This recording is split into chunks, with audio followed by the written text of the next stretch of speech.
दिल्ली में प्रदूषण की बढ़ती चुनौती, केंद्रीय सरकार के नए दिशा निर्देश। दिल्ली शुक्रवार 22 नवंबर 2024। देश की राजधानी दिल्ली में प्रदूषण की स्थिति लगातार विकराल होती जा रही है और शुक्रवार को भी दिल्ली का एयर क्वालिटी इंडेक्स AQI देश के सबसे प्रदूषित शहरों में से सबसे ऊपर बना रहा। राजधानी के विभिन्न इलाके जैसे आनंद विहार, बवाना, मुंडका और वजीरपुर में AQI 400 के पार दर्ज किया गया, जो बेहद खतरनाक स्तर पर है। इस खतरनाक प्रदूषण से आम जनता को भारी संकट का सामना करना पड़ रहा है, जबकि स्वास्थ्य संबंधी समस्याएं भी गंभीर रूप से बढ़ रही हैं। केंद्रीय प्रदूषण नियंत्रण बोर्ड CPCB की रिपोर्ट। केंद्रीय प्रदूषण नियंत्रण बोर्ड CPCB के ताजा आंकड़ों के अनुसार शुक्रवार सुबह 7 बजे औसत एयर क्वालिटी इंडेक्स 371 दर्ज किया गया, जो बुधवार के AQI 419 से थोड़ा बेहतर है, लेकिन ये अभी भी स्वास्थ्य के लिए बहुत खतरनाक स्तर पर है। प्रदूषण के इस स्तर पर सांस लेने में तकलीफ, श्वसन समस्याएं और अन्य स्वास्थ्य संबंधित दिक्कतें आम हो जाती हैं।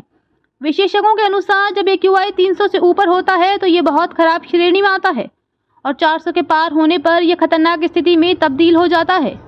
दिल्ली का प्रदूषण मुख्यतः वाहन धुआं, निर्माण कार्य, खुले में जलाए जाने वाले कूड़े और आसपास के राज्यों में हो रहे खेतों में पराली जलाने के कारण बढ़ता है। इसके अतिरिक्त स्थानीय कारखाने और उद्योग भी इस प्रदूषण का हिस्सा बनते हैं। स्वास्थ्य पर प्रभाव। दिल्ली का वायु प्रदूषण शारीरिक और मानसिक स्वास्थ्य पर बुरा प्रभाव डाल रहा है। विशेषज्ञों के मुताबिक प्रदूषण के उच्च स्तर पर लोग गंभीर श्वसन समस्याओं का सामना कर रहे हैं। सर्दी, खांसी, गला खराब होना और सांस में तकलीफ जैसी समस्याएं आम हो गई हैं।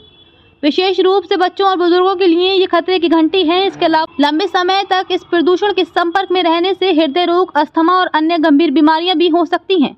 दिल्ली सरकार और केंद्रीय सरकार दोनों ही इस मामले को गंभीरता से ले रही हैं, लेकिन प्रदूषण नियंत्रण के लिए अधिक प्रभावी कदम उठाने की जरूरत है। प्रदूषण नियंत्रण के प्रयासों में नियमित रूप से प्रदूषण स्तर की निगरानी, सार्वजनिक परिवहन के बेहतर विकल्प और लोगों को जागरूक करने के लिए अभियान चलाना शामिल है।